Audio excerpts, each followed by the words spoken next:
today's topic is do while. आज हमें discuss करना है डू वाइल. अब डू वाइल लूप बेसिकली जैसे बाकी लूप काम कर रहे हैं ऐसे ये भी काम करेगा. एक कंडीशन पर रन करेगा, है ना. ये इसका सिंटैक्स क्या है? इनका सिंटैक्स है curly braces and while. While के बाद सेमीकोलन ये मस्ट है. ये पूरा सिंटैक्स है डू वाइल का. अब वाइल के अंदर क्या? वाइल के अंदर यहाँ पर आएगी हमारी कंडीशन.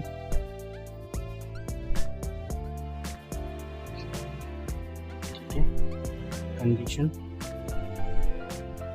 और इधर आएंगे हमारे बॉडी ऑफ. ठीक है, यानी कि इंस्ट्रक्शंस हम यहाँ पर कर ले. इस लूप की एक सबसे बड़ी खासियत ये है कि ये लूप हमारा एक बार जरूर चलेगा चाहे हमारी कंडीशन ट्रू हो या फॉल्स. ये इस लूप की खासियत है. ठीक है, कैसे देखते हैं एक बार. पहले सिंपल कोड रन करते हैं. मैंने लिखा है यहाँ पर do and I am writing printf inside do while. ठीक है, inside do while and I'm checking the condition while I equal 0 and I'm taking variable int I equal to 1. You know what is the value of I? The value of I is 1 and what I am giving here कि I equal 0. Condition true और false? Definitely false. Condition क्या है? False है. लेकिन फिर भी एक बार ये लूप चलेगा ही चलेगा. ठीक है ना, एक बार जरूर चलेगा. मैं इसको रन करता हूँ F9 और क्या आएगा? Inside do while. उसके बाद कंडीशन फॉल्स हो जाएगी तो ये रन नहीं करेगा. ठीक है, कंडीशन फॉल्स है. I इक्वल 0 है जबकि मैं क्या दे रहा हूँ? I equal 1. I की वैल्यू 1 होगी तो ये बार बार चलता रहेगा. लेकिन यहाँ पर मैंने कंडीशन क्या दे दी? I इक्वल 0 के. कंडीशन हमारी क्या हो गई? फॉल्स हो गई. ट्रू कब होती? जब हम यहाँ पर 1 थे. लेकिन हमने क्या दे रखा है यहाँ पर? 0. इन दैट सिचुएशन कंडीशन हमारी हो गई फॉल्स. लेकिन फिर भी ये लूप हमारा एक बार रन कर रहा है. ठीक है, अगर यही काम हम किसी दूसरे लूप में रखें. ठीक है, पहले समझ लेते हैं थोड़ा. अगर यही मैं इस कोड को उठा के इधर रख देता हूँ. ठीक है, अगर यही काम किसी दूसरे लूप में हम करें, जैसे मैंने लिखा वाइल मैंने लिखा यहाँ पर I इक्वल है 0 के, तो क्या प्रिंट करें? printf inside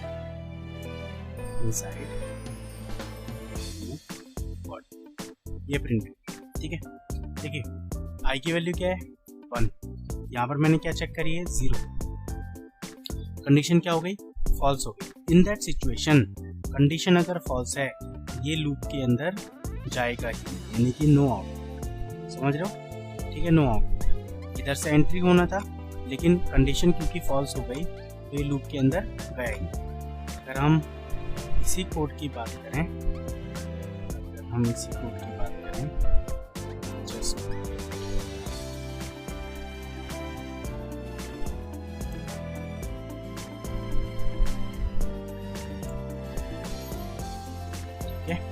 इस कोड की हम बात करते हैं. कंडीशन क्या है कि फॉर I इक्वल है 1 के, है ना, एंड I इक्वल है 0 के एंड I प्लस. ठीक है, I plus. I am writing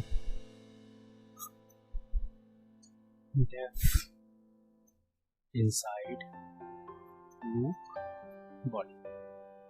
ठीक है, in that case also there is no out. Okay, reason is what? The reason is same कि condition is false. I equal 0 ये नहीं है, I इक्वल 1 के condition satisfy नहीं होती. इसमें भी सेटिस्फाई नहीं हो रही। लेकिन डू वाइल के केस में क्या है, डू वाइल के केस में ये है कि कंडीशन मेरी फॉल्स है, बावजूद भी ये कोड हमारा एक बार जो लूप है वो हमारा एक बार रन कर रहा है, जबकि तीनों बाकी दोनों लूप में ऐसा नहीं हो। लेकिन अगर हम डू वाइल की बात करें तो कंडीशन फॉल्स होने के बावजूद भी ये एक बार हमारा रन करेगा ही करेगा। ठीक है, अगेन सी एक बार और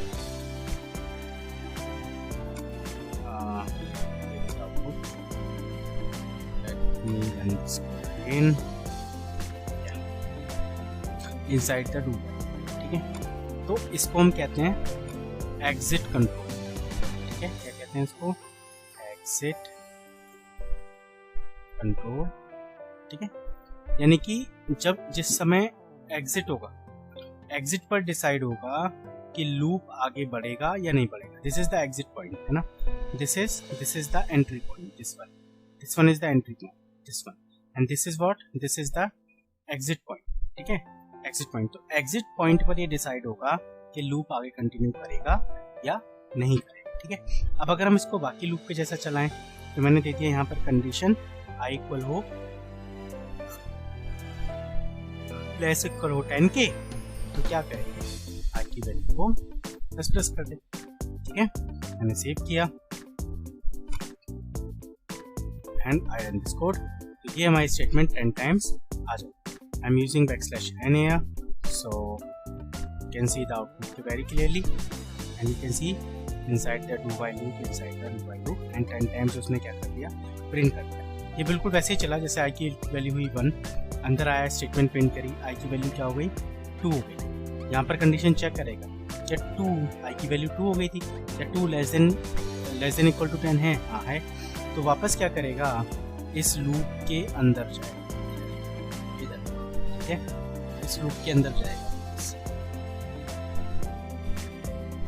ठीक है, इस लूप के अंदर जाएगा यहाँ से, और वैल्यू क्या हो जाएगी हमारी, रन हो जाएगी। ठीक है, हमारा कोड क्या होगा, रन हो जाएगा। क्लियर है, ठीक है। अब क्वेश्चन ये है कि sir we have learn about the syntax of for loop, we have learn about syntax of while loop and as well as we learn about do while। ठीक है, तीनों लूप हम लोग पढ़ चुके हैं। अब क्वेश्चन ये है कि अगर तीनों लूप हम लोग पढ़ चुके हैं, इन दैट केस किस लूप को हमें कब यूज करना है। ठीक है, ये हमें समझना। देखो जो फॉर लूप है इसमें क्या होता है, जब हमें मिनिमम एंड मैक्सिमम, ठीक है, यानी कि हमें इनिशियल पॉइंट, ठीक है, और एंड पॉइंट, ये दोनों हमें पता है ना, ये दोनों हमें पता है। ठीक है, तब हम यूज करेंगे इसका फॉर। ठीक है, क्योंकि फॉर का सिंटैक्स क्या है, फॉर का सिंटैक्स है for i equal to something and i less than equal to something and i plus plus. It means कि भाई 1 से स्टार्ट करे और 10 तक जाए, फिक्स है ना, पता है ना, पहले से प्री डिसाइडेड है द रेंज पहले से पता है। एडवांस में हमें पता है कि भाई किस पर्टिकुलर पॉइंट से स्टार्ट होगा और किस पर्टिकुलर पॉइंट पर खत्म होगा, तो हम लोग यूज करेंगे क्या, फॉर, जहां पर हमें स्टार्टिंग और एंडिंग पहले से पता है, एडवांस में हमें पता है। ठीक है, दूसरी बात आती है व्हाइल लूप। व्हाइल लूप क्या है हमारा, इसको हम कहते हैं कंडीशनल, CONDITIONAL, कंडीशनल। ठीक है, ये क्या कहता है, ये कहता है कि कंडीशन के बेस पे चलता है। ठीक है, कंडीशन के बेस पे। अब कंडीशन के बेस का क्या मतलब है, जैसे मैं कोड बनाता हूं आपको कि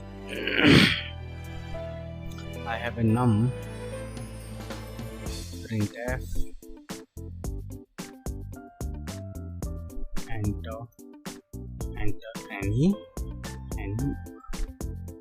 okay, and printf enter any,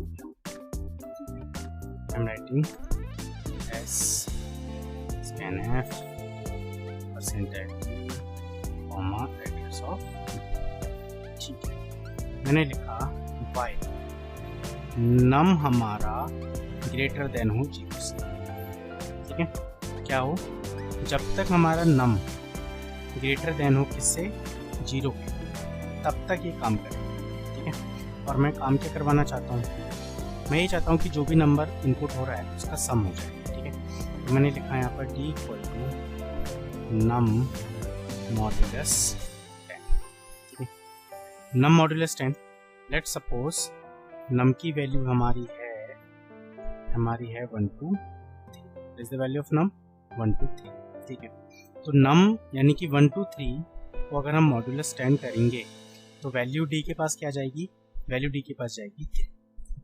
एक हम दूसरा वेरिएबल ले लिया sum equal to sum plus, and initially sum equal to 0 के एंड एक वेरिएबल है, and finally num equal to num divided by, and I am printing printf sum of number equal to percentile d comma sum. This is my equal. Okay, let me run this code. I do F9 and enter number. मैंने लिखा 100। ठीक है, if we सम देखो 1 + 0 + 0 क्या आएगा 1, right. Again I am running, I put 1 2 3 and 1 + 2 + 3 क्या आएगा 6। ठीक है, next I am inputting 1 + 2 3 4 5 6, the value is 21। In that case 1 + 2 + 3 + 4 + 5 + 6, the value is 21। ठीक है, you can calculate 6 + 5 11, 11 + 4 15, 15 + 3 18, 18 + 2 20 + 1 21। ठीक है, तो आउटपुट हमारा सही आ रहा है। लेकिन यहाँ पर देखो मेन 2-3 चीजें समझनी है कि वाइल लूप ने नम की वैल्यू कब तक चलाई, जब तक वो ग्रेटर देन 0। मुझे नहीं पता कि वैल्यू क्या इनपुट होने वाली, आई डोंट नो। ठीक है, I am just taking a random value. ठीक है, कि 1 2 3 हो सकती है, I am just taking a guess, right. मुझे नहीं पता कि वैल्यू क्या इनपुट होने वाली, लेकिन हमने कंडीशन क्या दी, कंडीशन हमने दी कि नम जब तक ग्रेटर देन रहे 0 से, तब तक क्या करे वो कंटिन्यू चलता रहे। ठीक है, तो नम ग्रेटर देन है 0 के, तब तक चलता रहे। अब दूसरी बात क्या आई कि d equal to num percentile 10। इसका मतलब क्या हुआ कि जो नम की वैल्यू है उसको मॉडुलस करे 10 से। तो बच्चों जनरली हम क्या होता है कि जब हम किसी वैल्यू को मॉडुलस करते हैं, जैसे अब ये 1 2 3 को अगर मैं मॉडुलस 10 करूं, लेट्स सपोज कि 1 2 3 हमने इनपुट की थी नम की वैल्यू, और अगर मैं 1 2 3 को मॉडुलस 10 करता हूं तो डी को क्या मिलने वाला है, डी को मिलने वाला है 3। एक वैल्यू हो गई हमारे पास अलग, डी के पास क्या आ गया 3 आ गया। नेक्स्ट वी हैव कि भाई सम, मैं आपको इस तरीके से मैं दूसरी तरीके से आपको समझा देता हूँ, and just wait.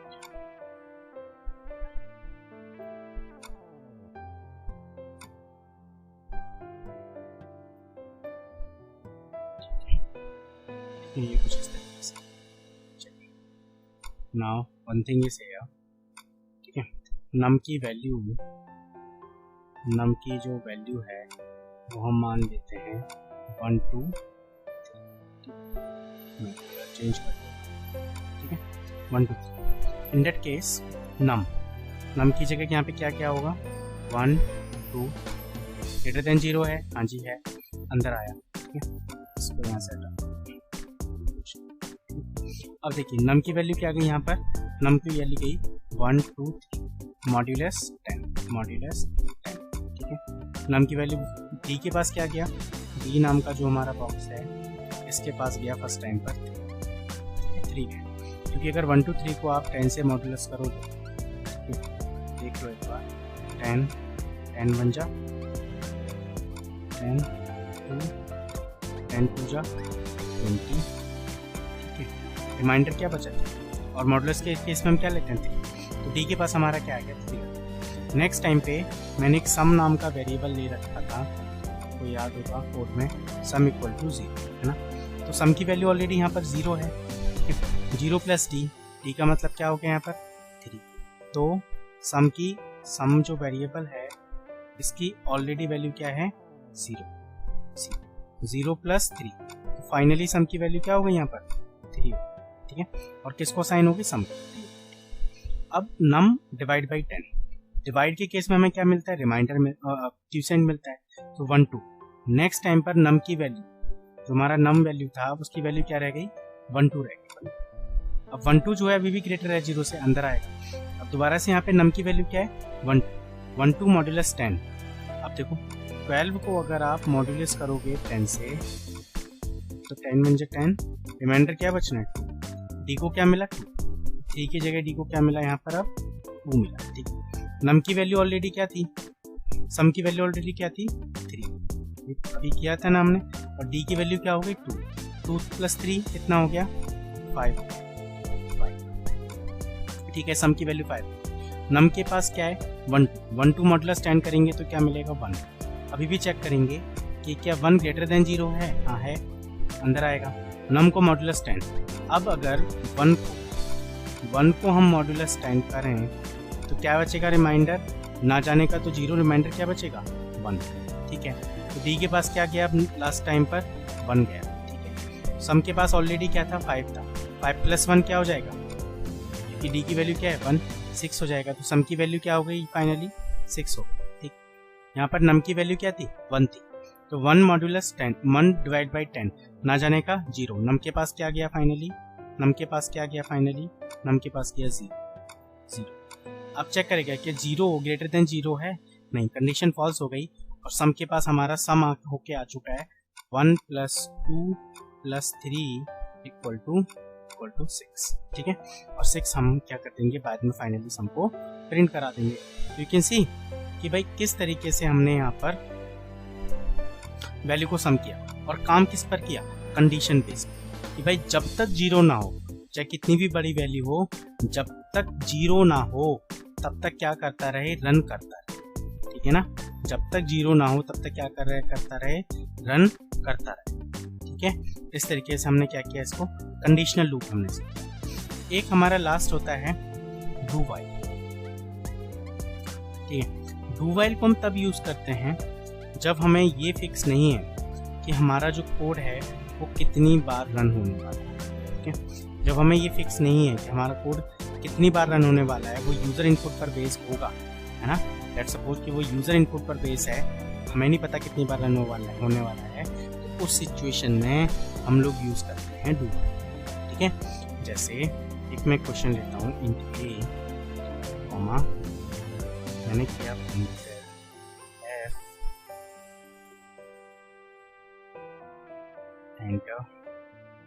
Enter B,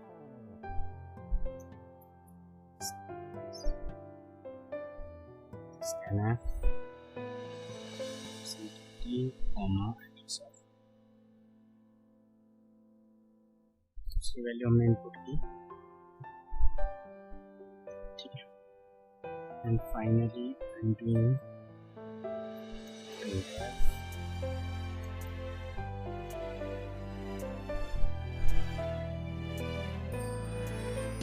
addition equal percentage comma plus,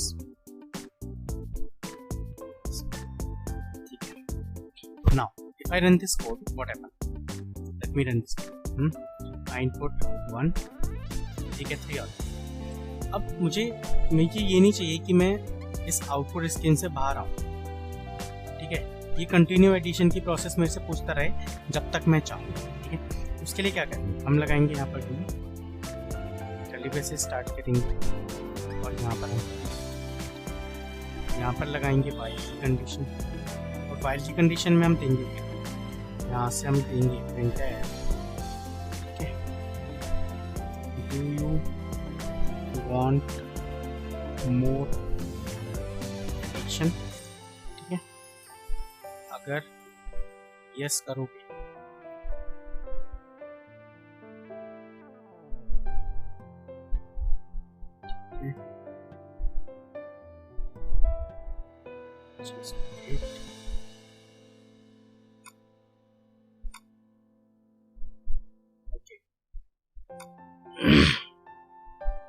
अगर हम यस करेंगे ना, percentage comma comma address of speech, यहाँ पे एक वेरिएबल ले लेते हैं चॉइस, ठीक है, एंड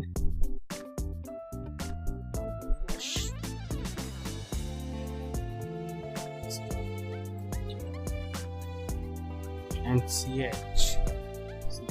equal to yk और ch equal to small, ठीक है। तो क्या करें, कंटिन्यू करें, I run this code,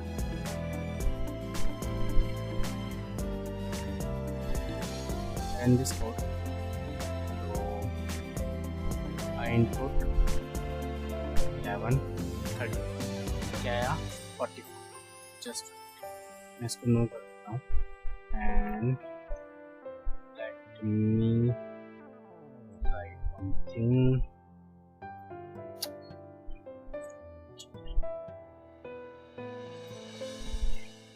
I input 1 2, addition is 3, do you want to continue, do you want more addition, मैंने कहा yes, by the way फिर से वो क्वेश्चन लगे 23 4 23, you want more addition, मैंने कहा yes, फिर से मैंने कोई वैल्यू इनपुट की थी 24, ठीक है, मैंने कहा yes, फिर से मैंने कोई वैल्यू इनपुट करी, फिर से आ गया, अब right now I am saying no, ठीक है, तो क्या हुआ, प्रोग्राम मेरा यहीं पर बंद हो गया।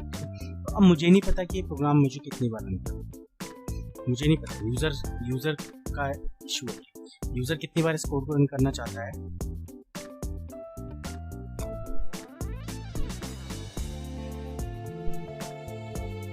ठीक है, देन नो आइडिया कितनी बार यूज़र इस कोड को रन करना चाहता है।